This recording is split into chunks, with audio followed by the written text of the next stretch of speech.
네, 반갑습니다. 이제 오늘 할 부분을 제가 읽어보겠습니다. 어떤 사람이 인과를 무시하고 온갖 악업을 지으면서 본래 공한 것이니 악업을 지어도 허물이 없다라고 헛소리를 한다면 이런 이는 무간지옥, 흑암지옥에 떨어져 영원히 벗어날 길이 없다. 만약 지혜로운 사람이라면 이런 견해를 내지 않는다.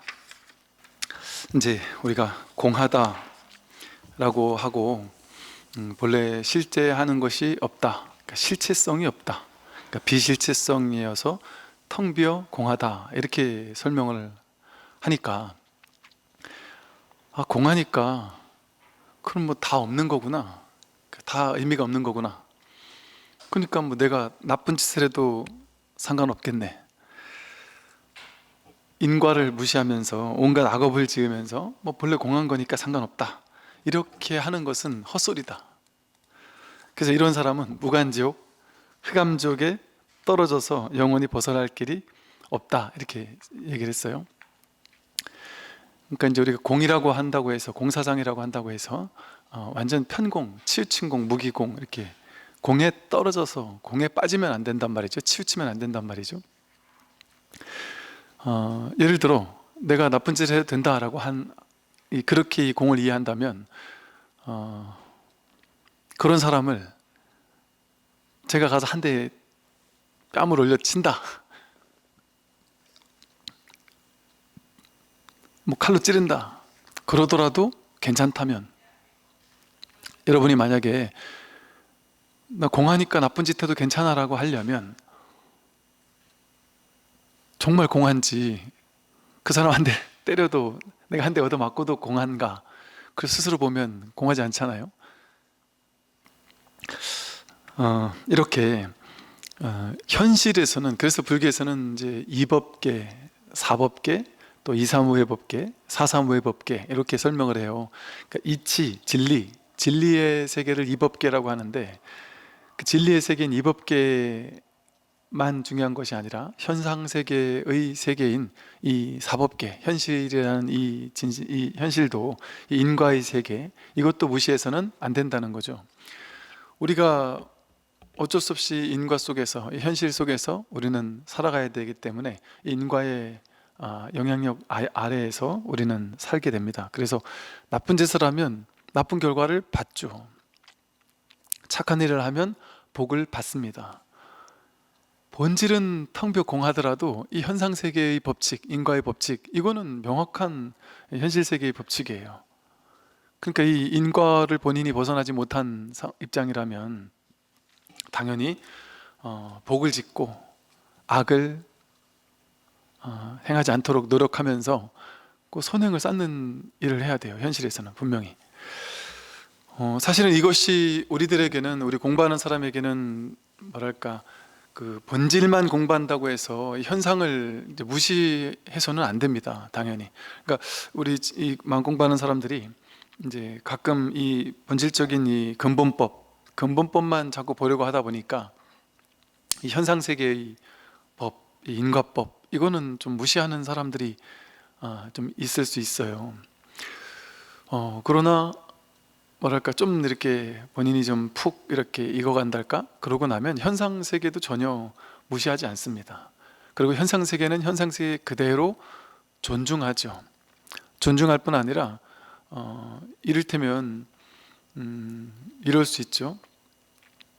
처음에 이 마음 공부를 하고 근본법을 공부하게 되면 나는 이 근본법을 공부하는 사람이다. 그러니까 저 현상세계는, 현상세계에 대한 공부, 뭐 심지어는 우리 방편이라고 얘기하는 공부들, 뭐 복 짓고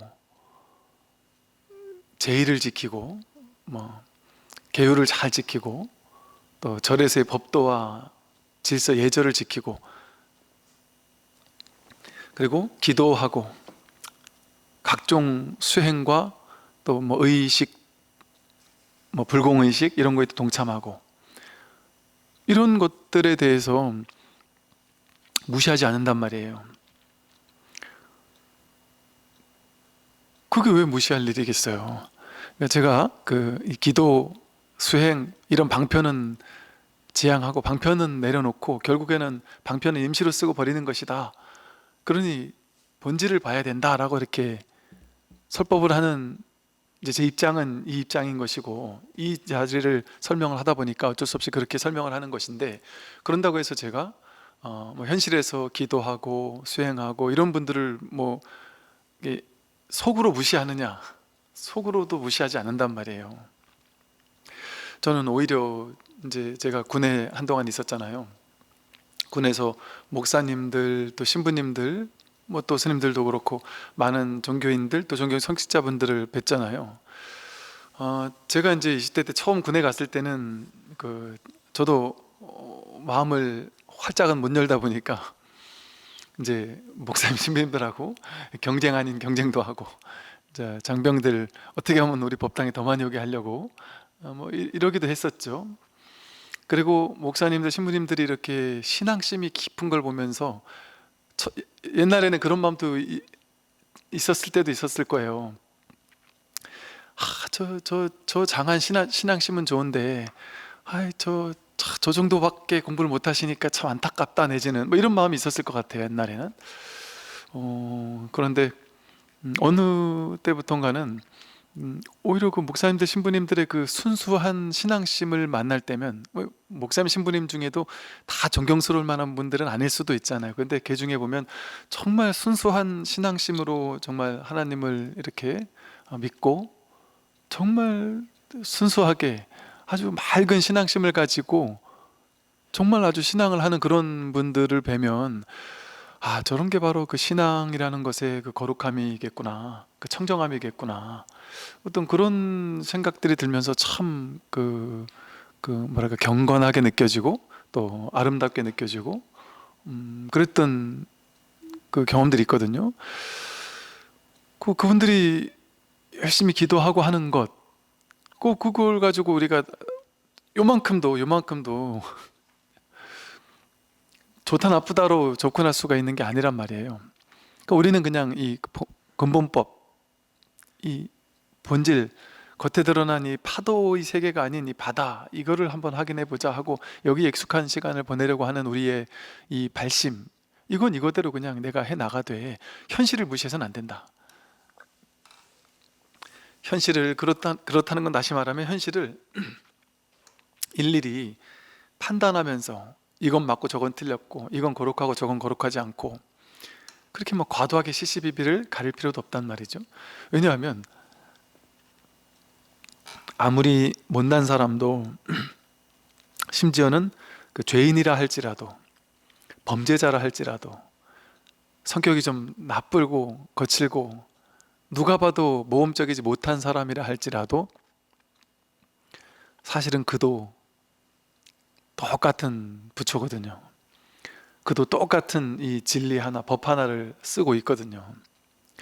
그러니까 이 본질 자리에서는 그와 내가 다르지 않아요. 그러니 이 진정한 자기의 입장에서는 그 어떤 차별 분별이 있을 수가 없어요. 그러니까 현실에서 드러나는 모든 다양한 차별 현상들, 그걸 그대로 인정한단 말이에요. 그걸 그대로 허용하고 받아들인단 말이죠. 물론 그 속에서도 내가 저 사람이 잘못한 게 있다 하면 어떻게든 돌이켜주려고 노력은 하겠지만, 노력해서 저 사람은 노력해서 내가 내 말을 들을 사람이 아니구나 라고 한다면 안타까움은 있지만 그걸 반드시 바꾸게 해야 돼라는 생각도 없어요. 할 수 있는 인연이 되면 하겠지만, 그 인연이 안 되고 아직 그 때가 아니면 그것도 가볍게 놓을 수도 있단 말이에요. 사회를 변혁시켜야 돼, 종단을 뭔가 바꿔야 돼, 이것도 아름다운 거예요. 그래서 그걸 열심히 노력하는 것도 아주 아름다운 모습이에요. 근데 그것만 절대적으로 아름답냐? 해도 안 되는 벽에 부딪히는 걸 보고서는 시절 인연이 아직 아니구나, 아직 지금 내가 아무리 흥분하면서 바꾸라고 해도 아직 바뀔 때가 아니구나 라는 걸 받아들이고, 그러면 내가 할 수 있는 거 먼저 하자 하고 내 눈앞에서 그런 분들 계시거든요. 내가 할 수 있는 것들, 나와 만나는 인연들, 이런 사람들 먼저 구제해 주는 것이죠. 그처럼 우리가 뭐랄까 출세관 공부를 한다고 해서 세관을 무시해서도 안 된다. 그래서 이 공부하는 사람들은 이 출세관의 뜻은 두지만 현실을 딱 뿌리내리고 살아야 돼요. 그래서 복도 짓고 살아야 됩니다. 남들 힘든 거 있으면 내가 도울 수 있는 만큼은 도와야 되고, 그러나 그것도 너무 과도하면 안 돼요. 안 된다기보다는 자기 마음이 흔연하게 나오면 괜찮은데, 마음이 왔다 갔다 하는 마음으로, 막 분별하는 마음으로 이렇게 좋은 마음을 내면, 저는 그런 분들도 봤거든요. 좋은 마음을 낸다고 냈는데 그때는 내가 뭐에 꽂혀서 좋은 마음을 확 냈는데 나중에 가서 막 크게 후회하는 사람들도 있어요. 그리고 또 나중에 그때는 잘 나갔었는데 나중에 좀 사업이 안 돼서 망했단 말이죠. 그때는 옛날에 당신이 이렇게 기부했던 것들에 대해서 그때 괜히 했다 하는 분들도 보고. 그러니까 보시도 자기 그릇이 큰 사람이 할 수 있어요. 그래서 자기 그릇만큼 해야 돼요. 어찌 보면 너무 과도하게 이렇게 하면 안 되고, 또 보시를 받는 기관이나 받는 곳도 마찬가지예요. 자기가 소화할 수 있는 만큼 받아야 되는 거죠. 그러니까 그릇이 안 되는데 큰 보시를 받으면 그것도 죄를 짓는 일이 아닐까 싶어요. 그래서 현실에서는 복도 짓고 착한 일도 해야 됩니다. 인복, 사람에게 복을 줘서 사람 복도 짓고, 먹는 것도 남들에게 많이 베풀고 나눠주면 내가 밥 고르는 일은 없겠죠. 사람에게 무해시로 두려움을 없애주면 내가 두려워하는 일이 사라질 것이고, 법을 많이 베풀어주면 내가 법에 더 가까워질 수 있을 것이고. 그러니까 현실 세간에서는 나는 돈으로 왕창 보시했으니까 나는 더 이상 보시 안 해도 돼, 이게 아니란 말이죠. 돈으로 뭐 10억, 100억을 보시했어도 그것과는 상관없이 복은 각각 지어야 된다는 얘기가 그런 거죠. 인복은 따로고 재물복은 따로고 법보시는 또 따로고, 이렇게 얘기하는 이유가 세간에는 그렇게 세간상의 어떤 차별이 있단 말이죠. 그래서 이 공부하는 사람들은 출세간의 공부의 뜻을 두는 건 당연하고, 현실도 잘 살아야 돼요. 현실에서도 좀 지혜롭게, 자비롭게, 그리고 주변 사람들과 막 예민하게 막 부딪히고 그러지 않고, 막 날카롭고 굳이 그럴 필요 없거든요.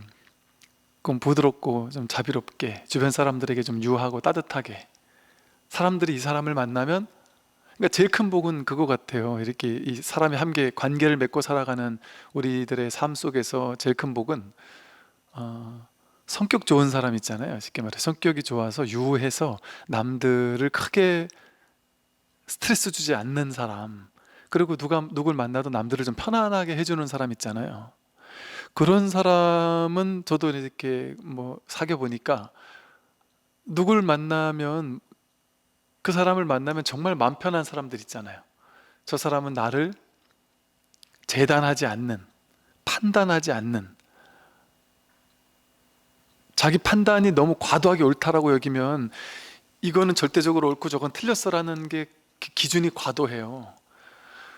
근데 아무리 옳아도 그 옳다는 생각에 과도하게 고집하면 그건 상대방을 힘들게 하거든요. 또 그건 또 자기도 올바른 지혜도 되지 못해요. 중도가 아니에요. 본인은 그것이 옳으니까 잘 지킨다, 좋죠. 근데 그거를 아직 준비도 안 되는 모든 사람에게까지 다 일방적으로 강요해서는 또 안 되겠죠. 그러니까 판단하지 않는 거예요. 그냥 인정해 주는 거죠, 상대방을. 그러면 그런 사람 앞에 가면 되게 편해요. 여러분들도 친구들 만날 때도 그럴 거예요. 어떤 친구를 만나면 이상하게 내 치부까지도 다 드러내도 괜찮을 것 같고, 못할 말도 여기선 다 해도 괜찮을 것 같은, 왜 그럴까요? 이 사람은 나를 판단하지 않을 것 같고, 뭔가 이걸 막 어디가 떠벌리지 않을 것 같고, 그냥 허용해 줄 것 같으니까, 허용되는 곳에 가면 우리는 편안하거든요. 그런데 불편한 곳은 어디냐 하면, 이 사람한테 말 한마디 잘못했다가는 이건 잘했고 저건 잘못했고 저 사람은 천하에 쓸모없는 사람이고 막 판단 분별한 다음에 나쁜 놈 좋은 놈 범주 속으로 사람을 가둔 다음에, 심지어 그걸 본인만 그러는 게 아니라 주변 다니면서 막 떠벌리면서 저 사람은 나쁜 놈이더라 이렇게 말을 하는 사람이다 싶으면 우리는 그 사람 앞에 가서 말을 못해요. 말을 딱 닫아버리죠. 그러니까 만나지도 않죠, 아예 그런 사람은. 그러니까 그거 똑같이 내가 많은 사람들에게 어떤 사람인가, 이게 이제 중요하겠죠. 그래서 제일 큰 복이 이건 것 같아요. 그 존재 자체로 복을 짓는 거죠. 누구나 다 허용하고 과도하게 판단 분별하지 않을 때, 그 있는 그대로를 있는 그대로 보는 거거든요. 판단하지 않고 그냥 보는 거예요. 옳다 그르다라는 분별의 잣대를 가지고 그 사람을 재단하지 않고 그 사람의 나와 다른 점, 그 사람의 어떤 있는 그대로를 그냥 허용해 주는, 그게 진정한 자비고 진짜 사랑이에요. 자비는 분별하지 않는 데서 오거든요. 그러니까 그렇게 무한한 자비 앞으로 갔을 때 우리는 저절로 두려움이 없어요. 저절로 편안해요. 이게 이제 진짜 보시죠. 그래서 사람들을 좀 이제 주변을 편안하게 해주고, 또 어떤 그런 성품, 이런 것들이 현실에서는, 현상 세계에서는 그래서 아주 좀 중요합니다.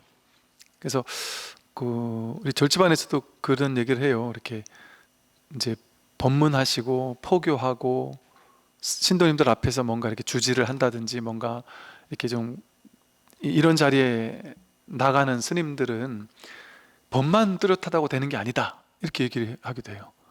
물론 법이 제일 중요하지만, 공부가 제일 중요하지만, 그러나 이 대중을 이렇게 상대하는 자리에서는 법이 아무리 뚜렷해도 현실이 또 안 그럴 수 있거든요. 분명히 그럴 수 있습니다. 어떤 사람은 현실적으로는 성격이 참 좋은데도 법을 모를 수 있잖아요. 성품도 좋고 참 착하고 한데 이 법에 대해서 무지할 수도 있어요. 근데 심지어 어떤 사람은 법에 대해서는 나름 밝은데 그 사람의 성품이나 이런 것들이 여전히 좀 모나거나 아직 다듬어지지 않거나 그럴 수도 있어요. 당연히 그럴 수 있습니다. 우리의 법에 대한 어떤 욕망, 견해, 우리 마음 같아선 깨달으면 성격도 갑자기 막 천하의 자비로운 사람이 되고 한 방에 확 바뀔 거라고 이렇게 기대하겠지만 반드시 그렇진 않을 수 있어요.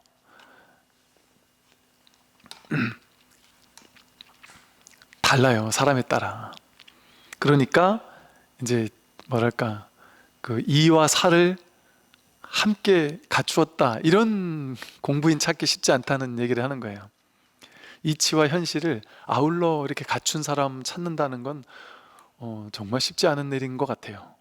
현실적으로도 참 훌륭하고 이 법으로도 훌륭하고, 그 둘 중에 하나만 갖추기는 뭐 갖출 수 있을 수 있거든요.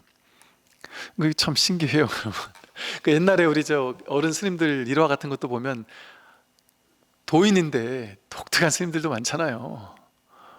뭐 시장에 가서 이제 욕도 거칠게 잘하시고 막 술도 잘 드시고 뭐 이러는 분들도 옛날 일화 같은 거 보면 막 나오잖아요. 그리고 막 파격, 격식을 파하는 막 아주 그 특이한 행동들을 막 하는 이런 분들 이야기들도 나오고, 뭐 다나천연선사 같이 목불, 나무로 된 부처님을 갖다가 도끼로 잘라가지고 떼는 스님도 있고, 그 절에 가자마자 주지 스님께 인사를 드리기는커녕 법당으로 승당으로 가자마자 막 우리 불상 같은 상 위에 목마를 타가지고 껄껄 웃는 그런 기행을 하는 스님들도 있단 말이죠. 근데 이제 그런 이야기들을 들으면 도인은 다 저래야 되나?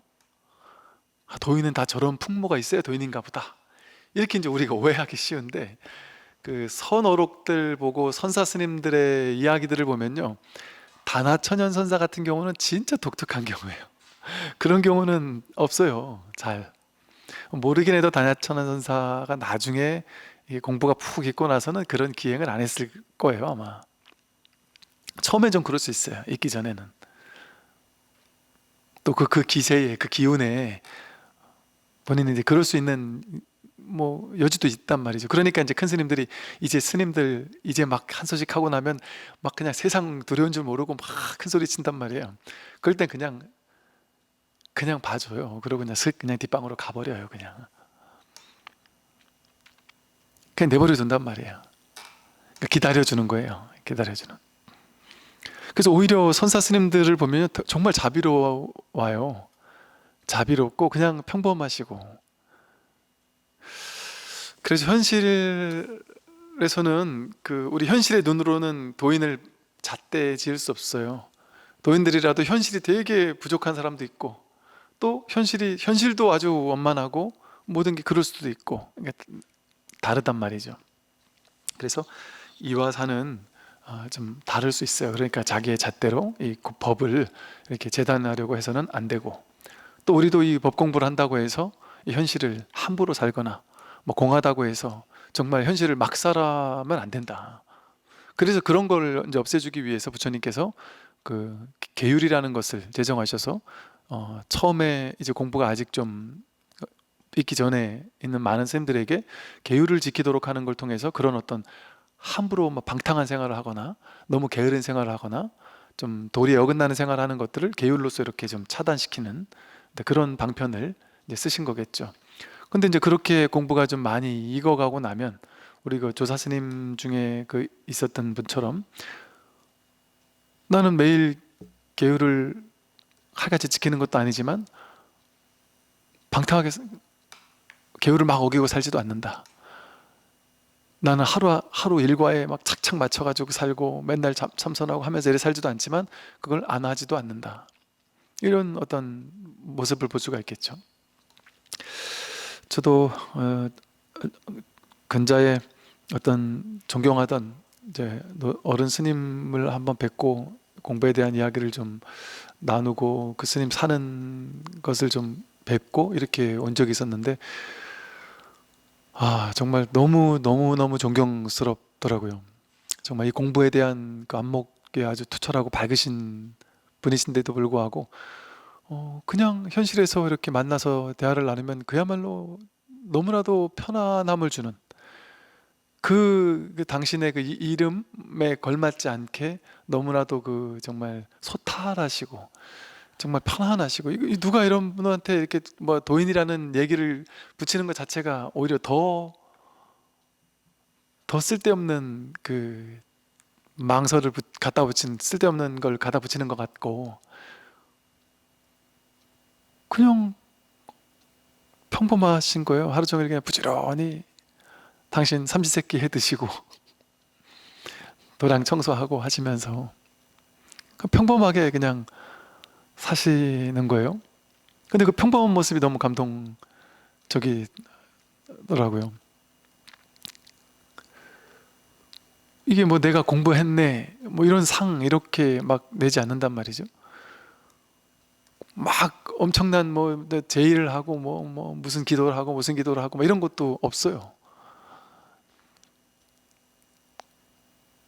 뭐 새벽 4시 저녁 예불과 기도와 뭐 이런 걸 반드시 빼먹지 않는다 이런 것도 없더라고요. 그런다고 게으르시지도 않아요. 제가 저희 절 처음에 이제 하면서 뭐 제일기도도 안 하고 뭐 동지백중도 안 하고 뭐 이거 다 안 한다고 그러고 법회만 하겠습니다 이랬더니 정말 많은 분들이 좀 너무 그렇게 하면은 절이 운영이 안 된다 그러면 이런 얘기를 했다 그랬잖아요. 근데 그 스님께서 이렇게 하시던 도심 선언을 보니까 아무것도 없어요. 저희 절보다도 더 심하시더라고요. 우리 절은 되게 형식적이더라고요 보니까. 아무것도 없어요. 그냥 법회 하나 달랑 있는데 법회 때 저희는 3기 반야심경을 하거든요. 근데 그런 것도 없더라고요. 그냥 죽비 3번 치고 법문 듣고 끝이에요. 심지어 그 스님은 가사장삼도 안 입으시더라고요. 그냥 있는 대로 가서 법문하고 법문이라는 생각도 안 했어요. 그냥 하고 싶은 이야기 좀 하시고 아무런 그 거리낌 형식 이런 게 없어요. 저도 이제 절을 하니까 가끔 이제 한 번씩 신도님들의 얼굴 한번 보고 싶다고 하는 분들이 계실 거 아니에요? 그분들이 이렇게 법회 전에 잠깐 인사를 하겠다고 그러기를 오시면은 너무 뭐랄까 이렇게 우리 불자분들이 반드시 스님, 제가 멀리서 스님께 삼배 드리러 왔습니다. 꼭 삼배를 해야 된다는 거예요. 하지 마시라고 해도 아주 이제 그걸 제가 잘못됐다는 건 아니라 이제 절을 하고 이런 거는 이제 예절로서는 맞아요. 그러니까 다 그렇게 하는 게 맞고, 다만 이제 저는 이제 저희 절에서는 절을 안 합니다. 우리는 또 이제 스님한테 절 안 합니다. 합장하고 반배하고 이제 그걸로 충분하니까 이제 그렇게만 합니다. 그렇게 얘기를 하면은 그래도 안 된다 그러면서 이런 분들이 계세요. 근데 참 그런 어떤 형식 이런 것들의 뭐랄까, 그런 것들은 그냥 우리가 필요할 때 또 필요한 곳에서 잘 활용하면 돼요. 필요한 곳에서 잘 활용하면 되고, 또 뭐 그렇지 않은 곳에서는 그럴 수도 있겠구나. 불교는 이 격식을 깨뜨리는 이런 것이 불교의 정신이거든요. 그러니까 이 절 저 절 다니다 보면요, 정말 독특한 절들을 종종 보게 되거든요. 그 절마다의, 이게 절은 특히나 그래요. 어떤 다른 종교는 획일화된 이렇게 그 루틴, 뭐 룰 내지는 의식 이런 게 딱 정해져 있잖아요. 근데 절은 독특하지 않나요? 어떤 절은 예불을 하고, 어떤 절은 뭐를 하고, 어떤 절은 그것도 안 하고, 어떤 절은 죽비만 치고, 절마다의 어떤 그 분위기가 다 달라요. 그리고 그걸 가지고 뭐라고 안 그래요. 큰 틀은 있으나 그 속에서 자율성, 자유로움, 그런 것들이 있어요. 왜 그러냐면 그런 어떤 특정한 그 격식, 거기에 얽매여 있는 종교가 아닌 거예요. 종교의 태생 자체가, 종교 정신 자체가. 그러니까 저희가 이제 군에 있을 때는 이제 군법사 스님들이 보면 젊으신 분들이 많잖아요. 그럼 이제 우리 이제 이게 약간 선배, 어른 법사 스님들이 막 젊은 스님들이 불사를 할 때 이런 얘기들을 많이 했어요. 우리는 젊은 스님들이 불사를 할 때 젊다 보니까 되게 파격적으로 불사를 하고 싶어 하는 분들이 종종 계세요.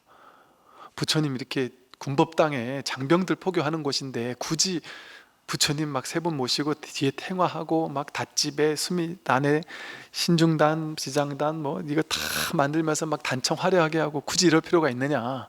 우리 포교하는 곳인데, 그리고 장병들 앉아서 오래 앉아있기 힘든데 신발 신고 들어오고 의자로 앉고 부처님도 그냥 싹 없애고 그냥 부처님 한 번만 탁 모시고 완전 심플 그 자체로 이를테면 이렇게 하고 싶어 하는 분들 계시거든요.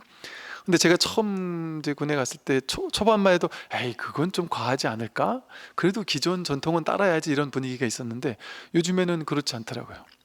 그리고 그걸 이제 약간 선배 스님들도 맞다, 요즘에는 그렇게 이제 요즘에 맞게 불교도 이제 바뀔 필요가 있다. 그런 걸 한번 과감하게 우리가 한번 시도해보자. 어쩌면 바깥에 있는 일반 절보다 거기는 이제 노보살님들이 주로 많으실 거니까, 근데 우리 군법당은 젊은 층들이 많으니까 오히려 우리가 먼저 이렇게 새롭게 바뀌는 것, 그래서 어떤 불교계를 좀 선도하는 것도 좋다, 이런 이야기들도 많아서 그런 고민들도 우리가 많이 하면서 불사에 대한, 또 법당을 어떻게 우리가 장엄할 것이냐에 대한 그런 것에 대해서도 많이 고민을 하고 뭐 TF 팀도 만들고 이랬던 기억이 나거든요. 그래서 그럴 수 있는 것들이, 이게 딱 반드시 이래야만 한다라는 걸 불교는 딱 정해서 그거 아니면 절대 안 되라는 게 없어요. 큰 본사쯤 되면 본사 나름대로의 그 대웅전은 어디에 위치하고 뭐 어디에 위치하고 이런 것들이 큰 틀에서는 어느 정도는 있거든요. 그런데 전국에 있는 본사 가보세요. 다 달라요. 큰 틀을 어느 정도는 지키는 곳조차도 그 절만의 독특함, 그 절만의 개성이 한두 개씩은 꼭 다 있어요. 그러니까 이제 처음에 저희가 불교 문화 공부할 때 되게 힘들었던 게, 아니, 이게 형식이라는 거예요. 그러면 다 그 형식이 똑같아야 되는데, 그런데가 너무 많아요 불교는. 그런데 어느 절에 가면 그게 아니고 오히려 따르고, 그런데 어느 절에 가면 그게 이렇지 않고 따르고, 이런 예외사항이 엄청 많아요 불교는. 그거에 가능한 것이 그렇게 어떤 특정한 형식을 가지고 어떤 가두지 않고 무한한 자유로움, 무한한 변화와 함께 따라 흐르는 거예요. 제가 이 나라 저 나라 가보면, 인도 부처님 성질 가면 티베트 사찰, 중국 사찰, 일본 사찰, 뭐 한국 사찰, 심지어 서양 사찰도 있고요. 온갖 다양한 사찰들이 있고 스님들의 생활 양식이 다 달라요. 가서 보면 정말 정말 정말 독특한 같은 부처님 가르침인데 이렇게 다를 수가 있구나. 그게 어떤 이제 그 무유정법, 정해지지 않은 어떤 이런 이 법의 자유로움 뭐 이런 거인 것 같아요. 네. 그래서 만약 지혜로운 사람이라면 이런 견해를 내지 않는다. 지혜로운 사람은 이제 쉽게 말해 이 출세간의 마음이 있다고 해서 현실을 막행막식하지 않아요. 막 살지 않아요. 현실의 법은 법대로 지키고 현실에서 해야 될 것은 해야 될 대로 지키고 하면서 이렇게, 그래서 이제 우리도 사람도 그렇잖아요. 처음엔 날카롭던 사람들이, 처음에 회사 가서 막 날카롭고 윗사람 들이받기도 하고 막 이러던 사람이 또 처음 자기가 약간 높은 자리에 올라가 밑에 사람 막 힘들게도 하고 막 원리 원칙 따지고 그러던 사람이 나중에 이제 막 50 막 넘어가고 막 나이가 좀 들고 하면 좀 유해지잖아요. 화낼 것도 좀 그냥 유하게 좋게 좋게 얘기하고 날카롭게 할 것도 조금 부드럽게 하듯이 공부인도 마찬가지예요. 공부도 똑같아요. 그래서 이게 정말 어찌 보면 다행스러운 게 이 깨달음의 세계라는 것도, 이 공부인의 세계라는 것도 우리들이 느끼기에는 공부인의 세계는 우리와는 완전 다를 거야 라고 느껴서 도인, 나름대로의 도인상을 저 하늘 끝까지 올려놓은 다음에 그런 도인을 우리는 추구하겠지만 너무 다행스럽게도 그런 도인이 아니란 말이죠. 현실에서 우리가 만나는 도인은 나와 다르지 않은 도인이란 말이죠. 그래서 너무 다행스럽지 않나요? 그게 너무 아름다운 점 아닌가요? 저 20대 때만 해도 이제 깨달았다 하는 큰 스님 한 번 만나면 뭐가 달라질 것 같은 거예요. 왠지 그냥 만나서 마주하고 눈빛만 교환해도 뭔가 저에게 가피가 올 것 같고 삼배만 해도 가피가 올 것 같고, 이래서 막 큰 스님 찾아다니고 그런 적 있었거든요.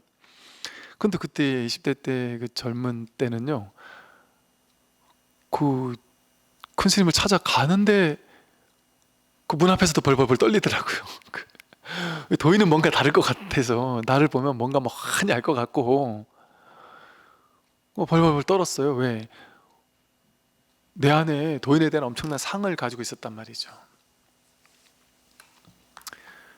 근데 오히려 정말 그냥 편안한 분 같은 분도 계시고, 그러나 또 이제 또 나름 또 날카로운 분도 계시고, 사람이 개성이 다르듯이 도인도 개성이 다른 거예요. 얼마나 다행스럽습니까? 그래서 우리가 이렇게 공부를 할 수 있는 거예요. 이 깨달은 공부는 우리가 못한다고 느꼈잖아요. 30년 동안 앉아가지고 좌선하는 거에 성공하는 사람도 못 깨닫는 걸 우리가 어떻게 깨닫느냐 이렇게 우리는 생각하고 살았잖아요. 그렇게 대단한 거면 우리 못해요, 이 공부. 근처도 못 갑니다. 저 같은 사람이 어떻게 이 공부를 여러분에게 가르쳐 줄 수 있겠어요? 적어도 카리스마와 강력한 도인이 와서 가르쳐야지. 저부터도 부족한데.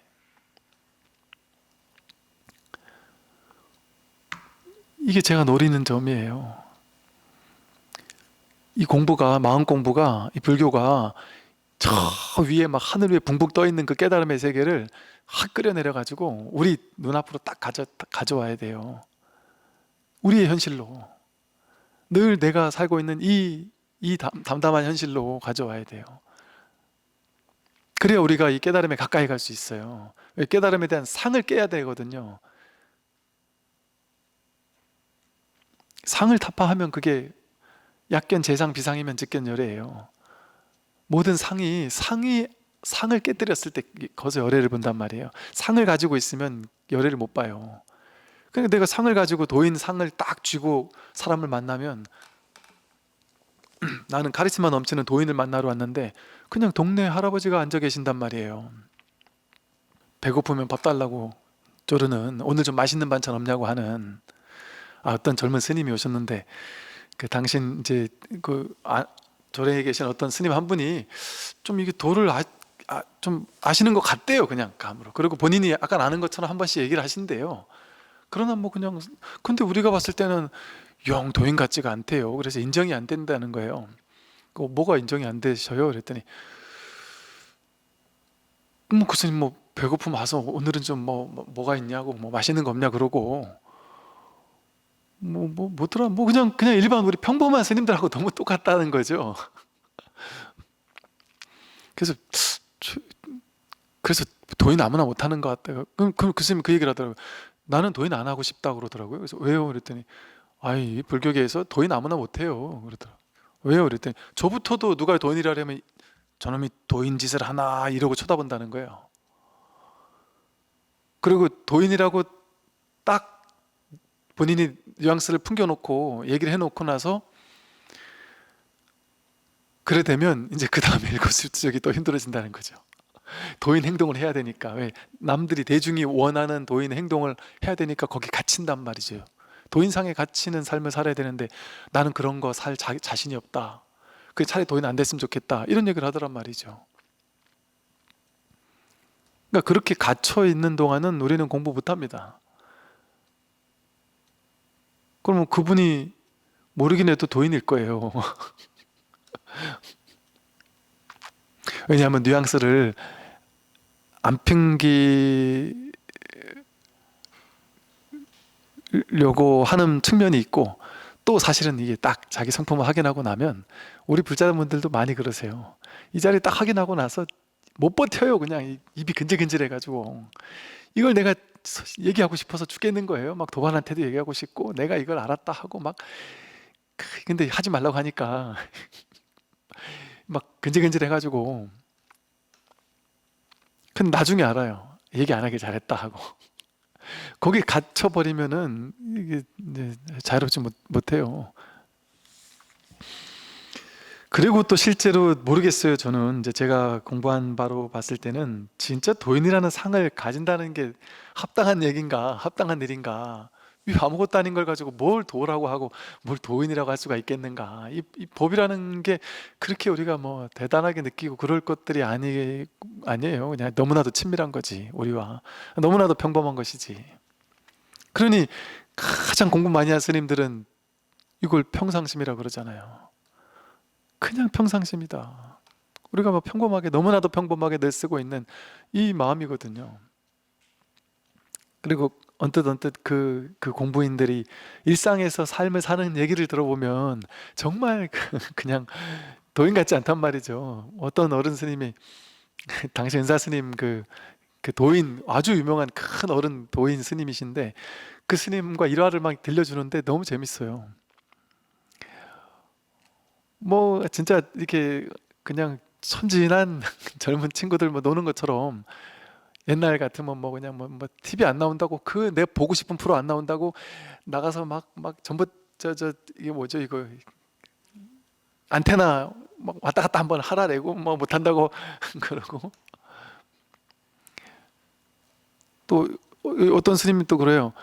그 스님 도인이라 내가 찾아갔는데 막 커피를 갈고 있더라고, 녹차 안 주고. 왜냐면 근데 젊은 스님이 커피 갈고 있으면 그런가 봐 하는데, 어른 노스님, 큰 스님이라고 불렀는데 가니까 핸드 드립으로 커피를 갈고 있다. 이게 깨지잖아요. 특이하다 이러잖아요. 그러니까 그런 거 하나에 우리는 깨진다니까요. 그 모든 거 하나하나에다가 다 어떤 상을 개입시켜요. 그 진짜 공부는 여러분 이런 것들도 이거 다 상이거든요. 이거 가사, 장삼, 머리카락, 출제가, 남녀, 내가 30년 공부했다, 20년 공부했다, 10년 공부했다. 이 전부 다 상이에요, 상. 그런 것들이 여기는 붙을 수가 없는 것이죠. 보겠습니다. 묻는다. 만일 움직이고 활동하는 것이 언제나 모두 본래 마음이라면 육신이 무상한 때에 어째서 본래 마음을 보지 못합니까? 아니 이렇게 내가 걷고 움직이고 숨쉬고 말하고 행동하고 집에서 여기까지 걸어오고 하는 이 움직이고 활동하는 이 모든 것이 전부 다 본래 마음이에요, 본래 마음. 근데 그렇다면 어째서 이 본래 마음을 늘 쓰고 있다고 하는데 왜 나는 이 본래 마음을 보지 못합니까? 하고 물었어요. 그랬더니 답한다. 본래 마음은 항상 눈앞에 나타나 있지만 그대가 보지 못할 뿐이다. 우리가 너무 오랫동안 분별을 보던 습관 때문에 이 본래 마음은 못 봐요. 분별만 보는 거예요. 마치 여러분이 몇십 년을 그 집에 살았어요. 그 집 담벼락 밑에 매년 한 번씩 피던 민들레, 다양한 풀꽃들을 나는 정 관심이 없었어요. 그 집에 30년을 40년 50년을 살았어도 그 꽃에는 관심도 없었어요. 그러다가 나이 한 50 됐는데 어느 날 문득 보니까 대문 옆에 아름다운 작은 야생화가 하나 피어 있는데 이렇게 아름다운 꽃이 우리 집에 있었나 하고 너무 놀라운 마음으로 지켜봤어요. 그 꽃이 없어서 매년 못 봤던 게 아니에요. 그 꽃은 매년 그곳에서 피어 있었지만 내 마음이 그걸 보지 않았어요.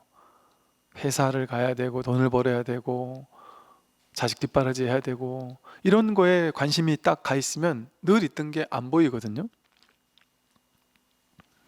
매일 아침 저녁으로 정말 어떻게 이렇게 아름다울 수 있을까 싶을 정도로 아름다운 노을이 지고 해가 뜨고 그것이 이 구름과 함께 펼쳐내는 이 놀라운 이 그림들이 너무나 감동적이거든요. 저는 그걸 20년 동안 모르고 살았어요. 20년 동안 모르고 살았어요. 제가 그 20대 한 중반쯤 됐을 때 그 민들레를 한번 봤던 그 이후에 그 해가 너무 기억나요. 그 해에 봄에 온갖 봄꽃들이 난생 처음 보는 봄꽃들이 이렇게도 아름다울 수가 있는가 정말 너무나도 놀라웠었거든요. 그런데 봄이 여름으로 넘어가는 길목에 나무들마다 작은 초록의 이파리를 틔우는 그 여한 초록의 잎들이 난생 처음 보는 것들이었어요. 전부 다. 어떻게 이럴 수 있지 싶은. 그리고 여름에 막 우거진 그 숲 속에 가서 이렇게 있는 것만으로 모든 것, 나무 한 그루 한 그루가 다 놀랍게 아름다웠어요. 그러다 단풍이 드니까 그때 처음으로, 그전에는 제가 그랬어요. 고등학교 다닐 때 제가 항상 하던 말이 뭐지? 단풍놀이라는 말이 이해가 안 됐어요. 단풍놀이는 뭐지? 단풍놀이를 왜 가는 거지? 단풍 가지고 왜 놀이를 가지? 단풍 보러 왜 가지? 이해를 못했어요. 전혀 1도. 이렇게 단풍이 아름다울 수 있을까? 좀 전에 이렇게 여기 도로로 들어오는데요. 여기 딱 들어오는 길목에 좌에 우측에 한 길로 쫙 벚꽃이 터널처럼 이렇게 있더라고요. 근데 제가 탁 들어오는 과 동시에 바람이 확 불어오는데 그 한 100m 정도 되려나? 한 1, 200m 되는 그 벚꽃 터널에 바람이 확 불어서 벚꽃이 그냥 어떻게 이렇게 많은 벚꽃이 한꺼번에 떨어질 수 있나 싶을 정도로 꽃비가 내리더라고요. 벚꽃 터널에 아주 꽃비가 내리는데 너무나 아름답더라고요. 그런 것들이 제 인생에 없었어요. 제 인생에 없었어요. 어느 날 문득 나타났습니다.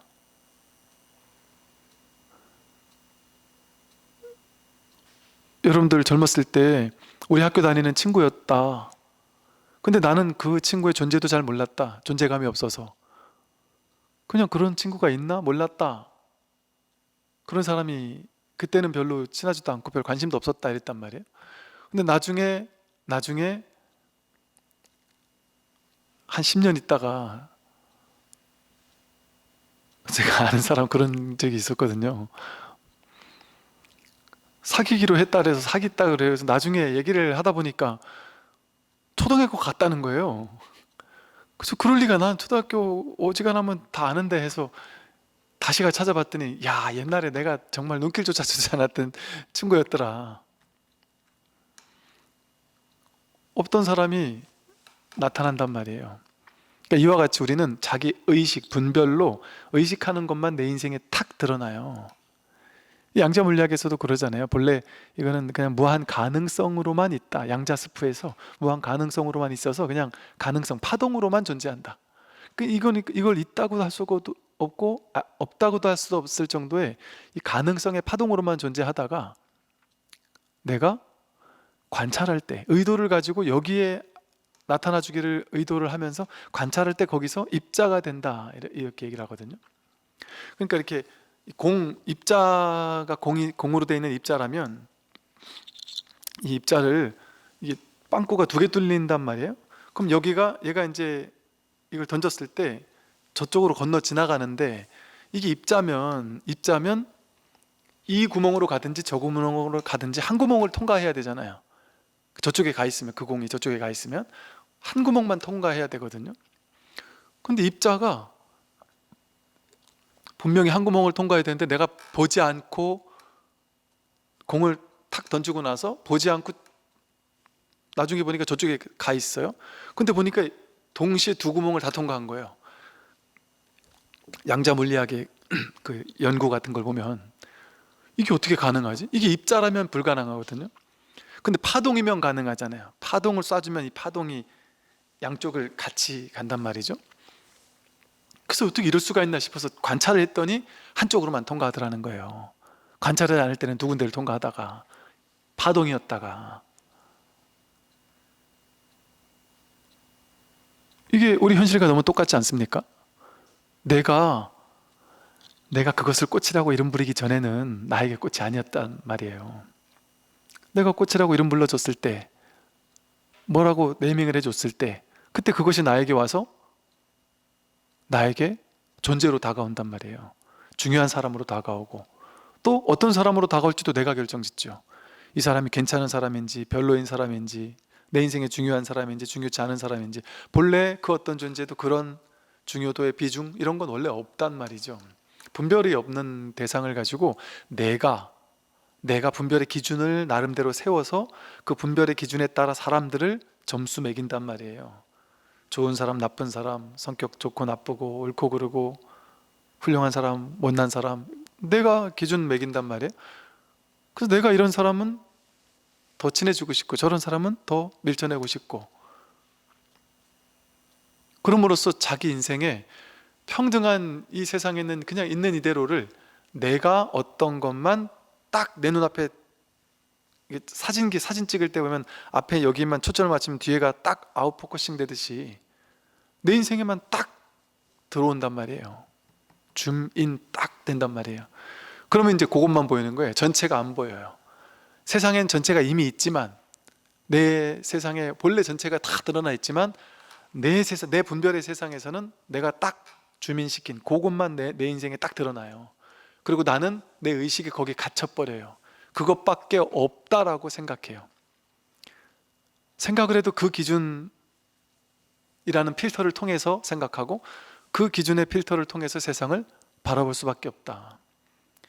그럼 그 필터가 견고한 사람은 어떻겠어요? 내가 옳다라는 필터, 나는 뭐 여당이라는 필터, 뭐 나는 종교가 이거라는 필터, 내 인생에 이건 옳고 저건 틀리다, 이런 건 사람으로서 절대 하면 안 되는 일이다, 저런 건 사람이 반드시 해야 되는 일이다, 저런 걸 하는 놈들은 인간도 아니다, 뭐 이런 식의 필터 있잖아요. 그런 필터를 견고하게 가진 사람은 자기가 보고 싶은 것만 봐요. 내 필터에 딱 들어맞는 것만, 내가 옳다 그러다가 정해놓은 그 필터에 딱 맞는 사람만 좋은 사람으로 나에게 다가오지, 나머지는 다 나쁜 사람들이거나 비중 없는 사람들로 딱 날아가 버린단 말이죠. 그럼으로써 인생이 이제 축소돼 버려요.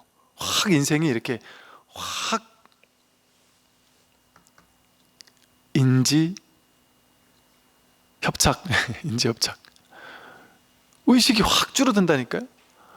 내가 요만한 필터를 가지고, 요만한 구멍을 가지고 세상을 보니까, 노란색 필터를 가지고 빨간색 필터를 가지고 세상을 보니까 그만큼밖에, 그 색깔로밖에 안 보이는 거예요. 이 세상이 자기 분별이라는 필터 때문에. 세상은 무한한 가능성 속에